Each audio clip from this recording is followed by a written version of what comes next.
Welcome back to the Solitary Practice Podcast. I hope everybody had a good week. Mine has been a little introspective. I've asked myself a lot of questions this week. I've questioned a lot of things I've come across this week. It's been, I'd like to say thought-provoking, but really I've just more or less irritated myself with all the questions. And so now I'm going to start examining some of those questions here on this episode, because why not? If I'm this far gone, I might as well make everybody else listen to my crazy little ramblings about magical practice and how and why things happen the way they happen. So one of the first things that has been on my mind this week is, I guess, magical verbiage. When people in the community, start talking about things they want to accomplish, or things they want to do, there's a real tendency to paint with a broad brush. And maybe it's just me, but sometimes people make very broad, very generalized statements, and it immediately gets my hackles up. The first thing I think of when I hear some of this stuff is that they obviously have not thought it through.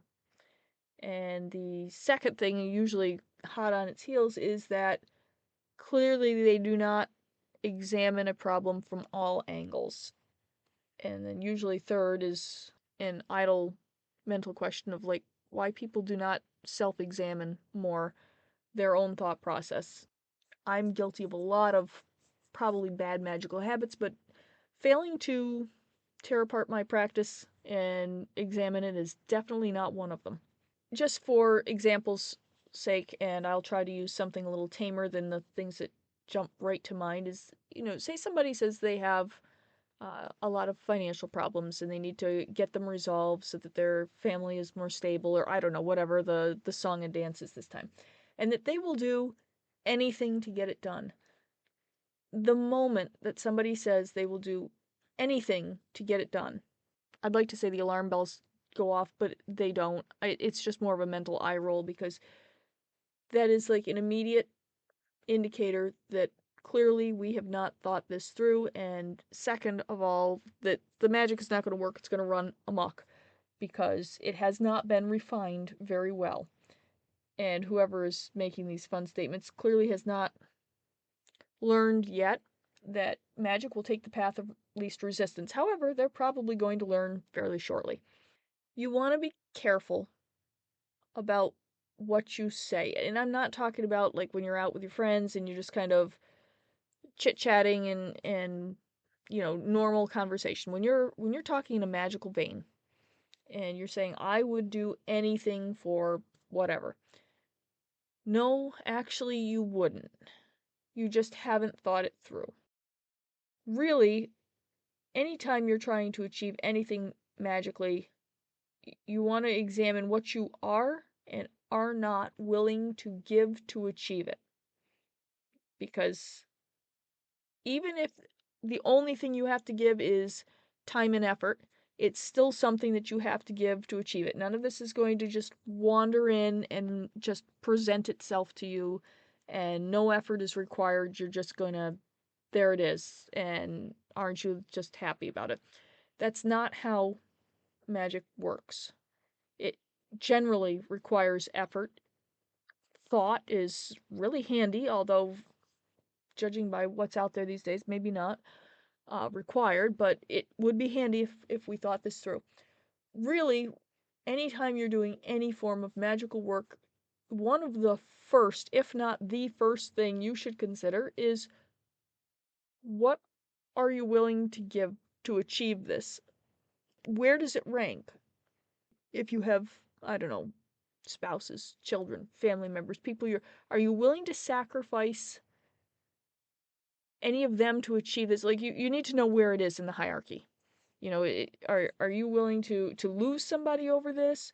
Are you willing to, sacrifice yourself for it? You kind of need to know, and most examples are not quite that extreme, but ultimately you should be working up and down the hierarchy to see where in your priorities this is and what you're willing to give to get it. And you should know that before you even get started and start saying things like, I would give anything. If you're just randomly saying, I would give anything to solve my financial problems, I just kind of want to hold my head in my hands because people do say stuff like that and don't seem to realize the risk they run.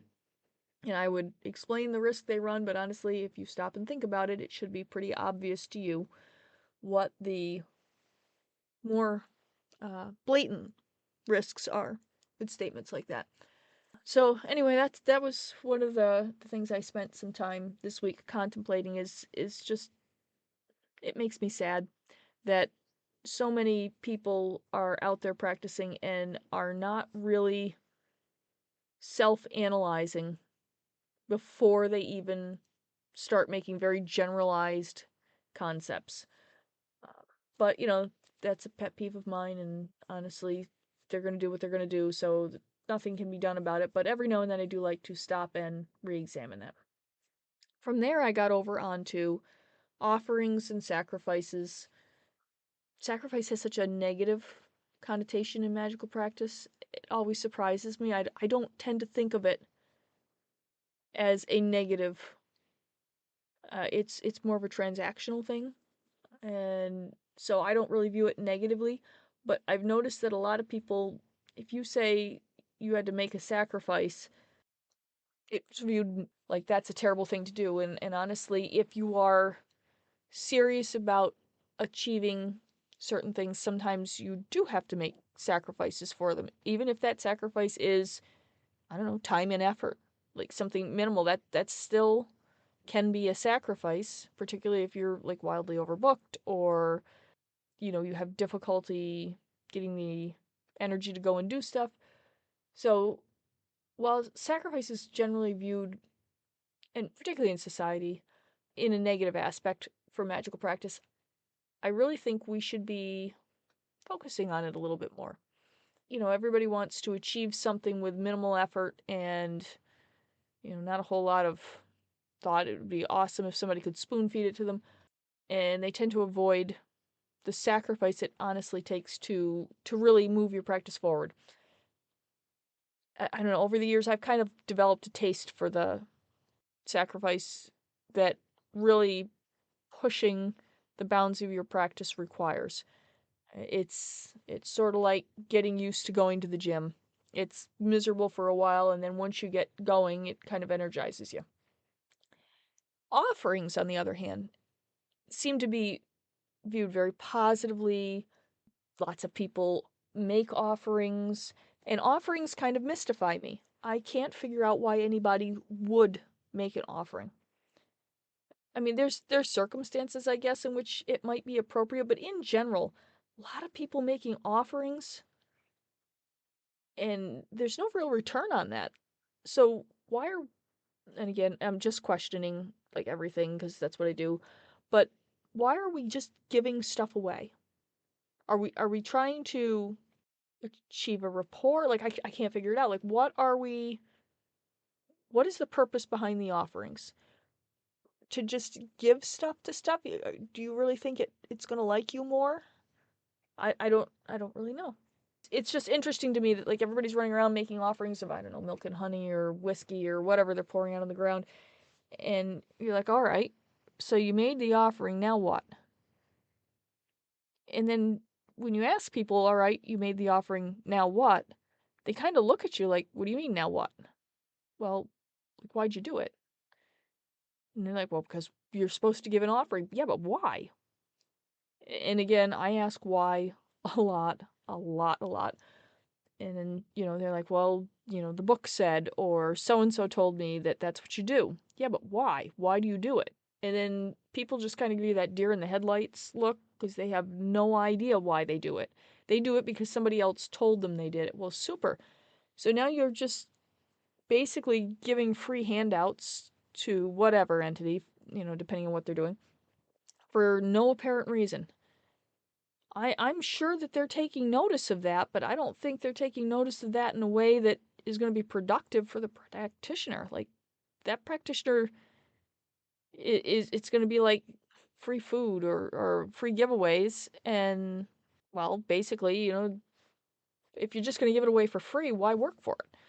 I don't know. I'm not so hot on the offerings thing. I'm not going to say that I have never given an offering. There have been times when I have made offerings, but usually that is in response to something that something did.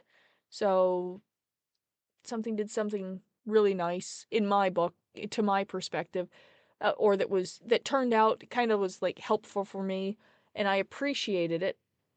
I've made an offering. Like, I'm just in this probably oversimplified example, but if one of the local entities runs an errand for me, and on their way they see something that they know I might be interested in, and they bring it back, and it turns out to be like the most wildly helpful thing in the moment, I like to reward that behavior. I'm appreciative of it, and so I will make them what could be considered an offering. Basically, I just kind of like give them away a little treat, and they're happy, and good rapport, and that kind of thing. But again, there was some form of transaction there. I wasn't just like, if I was just over here handing out, I don't know, energy packets or something to every entity that floated through. Well, they're just gonna keep coming back for the free meal. And then certainly they're not going to want to work for it, because if they can get it for free, why would they work for it? Offerings are not my bailiwick. It is not a thing that I really do. I see so many people like, I made offerings. Well, good for you. But basically, I mean, why not just give them the keys to the kingdom and tell them to go nuts with it? Because you're not getting anything out of that. They certainly appreciate the freebie, but that's not going to inspire any kind of respect, obedience. They're not going to feel obligated to assist. Again, you gave it away for free. You're not asking them for anything. They just took it. So I don't think that people really think about offerings all that much the same way I do, which is fine. But I really, really kind of question the offering thing. Um, really, if you're going to do anything, I would emphasize sacrifice more than offering. I know that it sounds not as pretty, in the language kind of thing, in the societal implications, but really, sacrifice is going to get you further than offerings. And I don't see the point of offerings. It seems wasteful, and not just in terms of resources, but also your time and your energy. It's not going to get you where you want to go.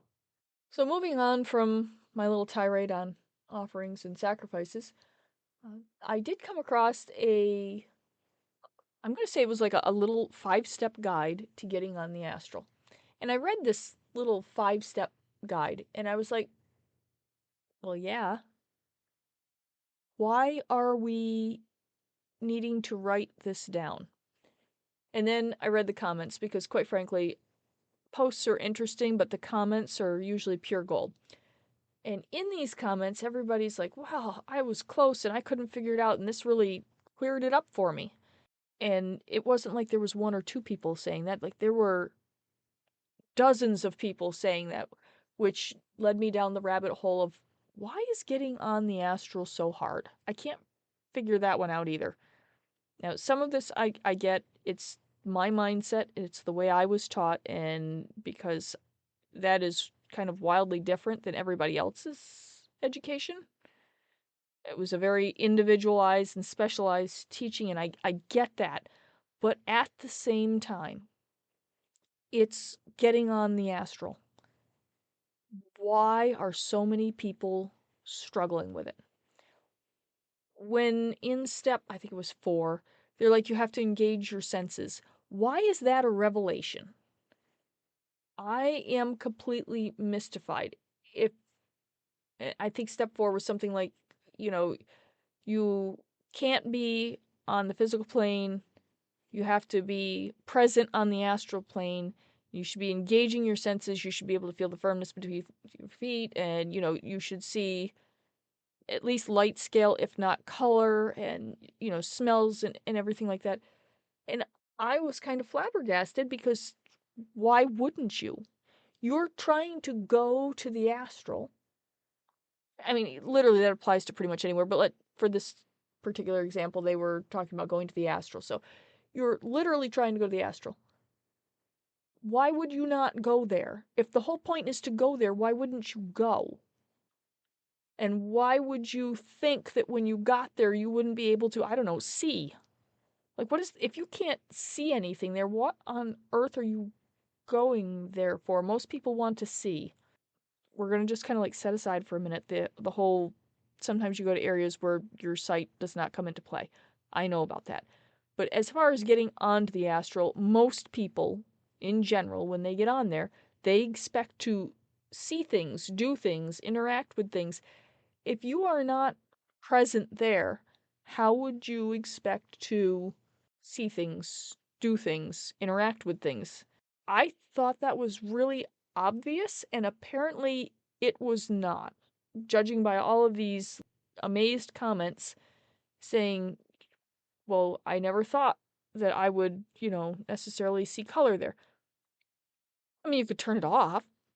I would assume, well, maybe I shouldn't assume, but if you don't want to see color, I mean, just turn it off. But I guess that would also require control of your senses, and if we can't control our presence, can we control our senses? I don't think that's probably going to work. All right, so anyway, I can turn color and light and all that stuff on and off. That, but for me, not necessarily like the whole of the astral if I was there. My personal self, I could turn my stuff on and off, but that's a totally different vein, so we'll try not to go down that. Anyway, I was just really questioning the sheer number of people who have trouble getting on the astral. Like, if we can't get to the astral, how are you going further than the astral? How are you getting past the astral? And I understand that the answer is probably that people are not, which would explain why I run into so very few people when I'm out and about. But it amazes me. It amazes me all the time that something so obvious is not obvious at all. What are people doing when they're trying to get to the astral? And I mean, there was a range. People are like, well, they're asking gods to help them get there. Folks, it's stepping off the physical plane into the astral plane. It's just like, it's like taking a step forward. You just go. But no, everybody is struggling apparently with that. I find it very frustrating and irritating. I could do that like before I went to kindergarten, and there are people who are much older than me who are still trying to figure out how to get there. What are we doing for practice? Like, I'm assuming, and again, big assumption on my part probably, that when they want to go to the astral, that they're actually working on getting to the astral. I would assume that there's some form of practice or effort that they're going through to try to get themselves there, and that maybe they're trying to figure it out. But at the same time, I'm like, if you've been at this for a dozen years or so and you still can't fully get there, what are we doing exactly? And have we actually paused and really contemplated what it is that we're doing? I think the answer is probably no. I'm sure that people will say, oh, yes, I've thought about it. But did we keep thinking the same things over and over again, or did we change how we think? Did we change our train of thought? Did we look at this from another angle? Did we stop and look at what it's like to exist fully on the physical plane? I mean, in theory, we're all wandering around the physical plane right now. So we should be able to say, okay, I'm on the physical plane. This is kind of what it's like. Now, how do I transfer that to like the astral plane, or most of it, some portion of it, any of it? I don't know. But yeah, it was mind blowing for me that 5 little basic steps weren't necessarily obvious. And honestly, I personally kind of debate like step 1 and step 2, which was, you got to go somewhere quiet and you have to get in a very comfortable position. Now, maybe if you're having trouble getting there, yeah, those would be, I guess, requirements. They're not necessarily requirements forever. I frequently leave my astral, and I'm just going to stick with the astral right now. I frequently leave my astral self off doing things, and I can check in and move back and forth throughout the day, like when I'm at work or whatever. But then again, I got apparently a very different proficiency level than many others. And it seems like such a simple thing. And yet the struggle is real. Like, there are really people struggling very hard with this very, very simple thing. And back to foundations. If your foundation is not solid, how can you try to go further? I want to say higher, but that's not, height is not really the thing. It's, further, I guess is a more appropriate word. How can you go further?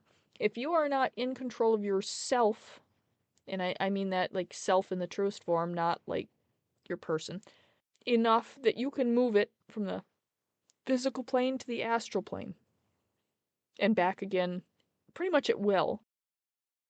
Like most people want power to control everything around them.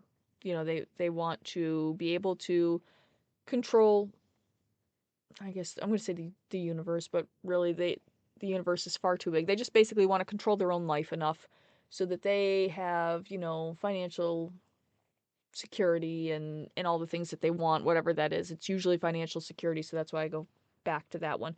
That's what they're essentially looking for with magic. And after that, maybe they would go and play with higher things, but for the most part, most people just want to stabilize their lives. And they want the power to do that. But if you can't move yourself between the physical plane and the astral plane, I have to wonder how on earth anyone's mental process is making the leap to say, all right, I can't get from the physical plane to the astral plane, but I can absolutely control power at such a high level that I can completely rework my entire life and have complete control over everything so that I am secure going forward. It seems so illogical to me. And yet it is a plague upon magical practices everywhere.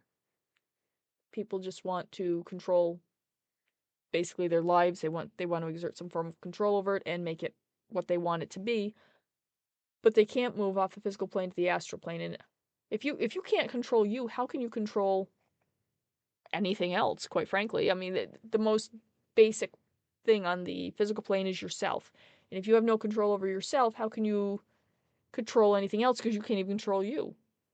You'd be off trying to control, whatever other factors, and your own self could go rogue on you and be off doing something else and trip you up. Yeah, self-discipline is kind of a big thing. If you can't control you and if you can't move you where you need you to be, any hope of going further is pretty much dead in the water at that point. So yeah, I was absolutely amazed by the sheer number of people who were just awed and inspired by the fact that if you were going to go to the astral plane, you had to be present on the astral plane to be present on the astral plane. Honestly, I still kind of think about that with awe and no little horror. Going forward, maybe I'm just not going to read some of these posts anymore. I really should stop because I get kind of off on a rabbit hole with them. I think the last thing I'll touch on today is one of the things I contemplate most. My practice tends to be wildly different than what I see out there for magical practitioners. And I kind of get why that is, but at the same time, I don't understand why more people aren't at least thinking of, if not achieving, I guess, I don't want to say the way I do it, but a similar method, I guess. Generally speaking, the qualifications for anything that I do is going to be that I have some interest in it and I feel like doing something about it.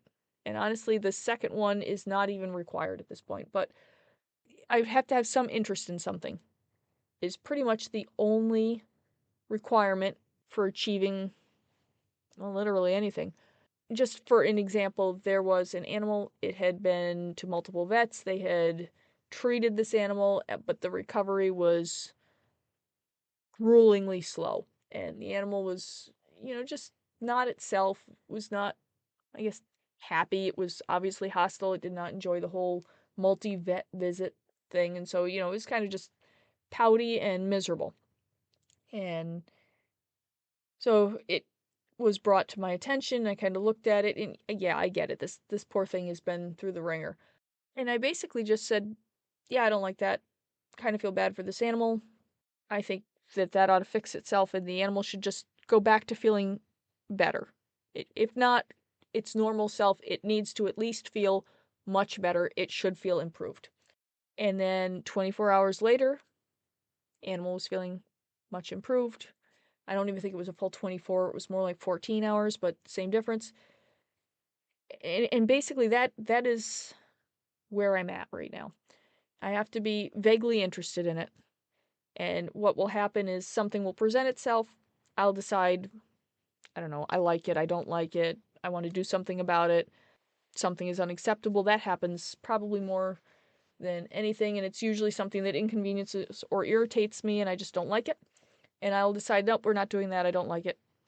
And that's the end of it. It corrects to wherever I want it to be, and then I move along because, quite frankly, anytime you get one thing done, two more spring up around here. So I like to keep things moving, and that's it. That's the extent of my magical practice. I basically look at stuff and say, I don't like that, fix it. And it's fixed. Now, I speak, and when we say I speak, I'm not. None of this is out loud. This is I don't know how to best to quantify it so that anybody understands what I'm talking about. But basically, it is you got to get to the truest component, that little tiny initial spark of you-ness.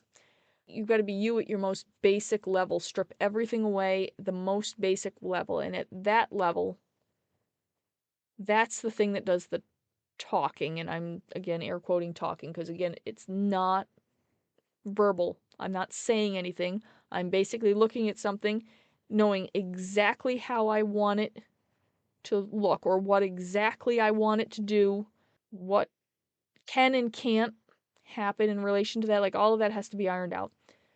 It used to require more thought. Now it does not require as much thought. Basically, I look at it, say, I want that fixed, and I have a very clear understanding of exactly how I want that fixed. And then it's just fix it, and it fixes. Personally, I think that's a very efficient way to practice. It does not require any kind of tedious performance. It does not require any form of being verbal or noticeable. Nobody knows it happens. It just does what it needs to do. It's kind of low effort for the most part for me. I will admit that some things I am more vested in. I will put a little oomph behind it, but usually I don't have to bother anymore. But I think that's a very good way to practice. Now that some of it is because it's my practice and it's just how I do things and I like it. But other times I look at all the things people go through to achieve something and I'm like, wow, that's a lot of hoops to jump through. A lot of hoops. Somebody's going to do, I don't know, and I'm just going to default back to money magic because, again, it's the popular one. They're going to look at the waxing and waning moon. They're going to, maybe set up an altar or a money bowl or, gather a bunch of herbs and incense and do a whole elaborate spell with some kind of, I don't know, usually rhymes, little verbal spell thing that they say. And I mean, some people get really crazy. There's circles and wands and all sorts of other stuff involved. It just seems like a lot of work. And then they wait. You have to like wait for it to show up. And that's like time, and honestly, in this particular plane, time is kind of short. It goes by very quickly. So why would we want to spend it waiting for something to show up? Many people just accept that as, well, this is how it works. And everybody else does it this way, so it's just kind of the way I do it. I wouldn't do anything just because that's the way somebody else did it. I would want to know why they're doing it that way. Like even now, I look at how I do things, I look at how other people do things. I'm like, why would we do it that way? Isn't it much easier to tell it to go and it just goes? But then again, I have a sneaking suspicion that I think other practitioners struggle with telling something to go and having it go. That's probably more the problem. I'm sure because people are inherently lazy, let's be honest. If we didn't have to put in the effort, we absolutely would not put in the effort. If you could just get everything to come to you on a silver platter, obviously you're probably going to want to do that. And then you'll learn the folly of that, but again, a totally different subject. All right, I have rattled on about all of my questioning thoughts this week. Honestly, not all of them, but we've hit on the high points, so we'll call it good there. I'll stop here for today. Thank you again, everybody, for listening. I appreciate you taking your time and listening to me ramble on and just generally complain about pretty much everything. If you have any questions, or I don't know, you want to hear about something, every now and then somebody hits me up with a topic they want me to talk about, and that's fine. If anybody has one of those, as always,